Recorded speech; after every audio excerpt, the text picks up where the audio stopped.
Okay, so walk us through that a little bit. I mean, as you're kind of finding that, because I think that's so important. We grow up, I have a similar story, but we kind of grow up and we need to own that, and we need to identify that, our own personal relationship with Jesus. What are, just if you can remember, kind of what were some of those things that happened along the way? Was it something, I mean, and you trying to really find a way to own your faith, and especially inside being a successful athlete? Yeah, I mean, I think for me it was definitely not just one thing, but I think a lot of times in testimonies you'll hear like about some kind of a crisis maybe that happened, but for me it was actually quite the opposite. I came to UCLA and things were really good. My things were great with my sport, my social life. I love my friends. I met my husband at UCLA, and school was going great.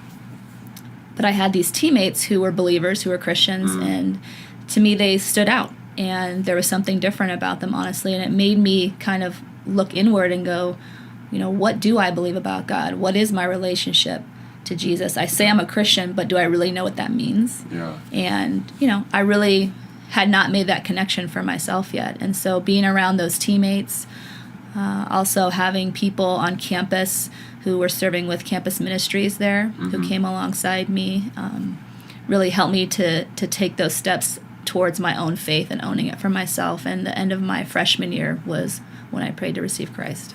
Very cool. So now these were older girls on your team? Yes, they were 2 or 3 years older, and I just remember them, they would go so hard in practice.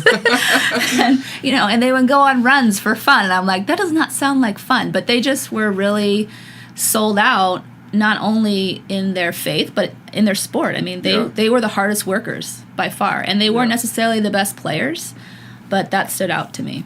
That's cool. Yeah. And that's really, trying to own your faith in a sport where you're competitive, and obviously a collegiate level like that there can be a balance there. And sometimes I really think with our Playing for Eternity challenge, we need to find a way to connect those two things. Yeah. And that's really cool to hear that the impact that someone can have, not the best player, that someone is having an impact on someone like you and able to own your faith, and then you go on to be successful and living out that faith through your professional career. I think that's really cool.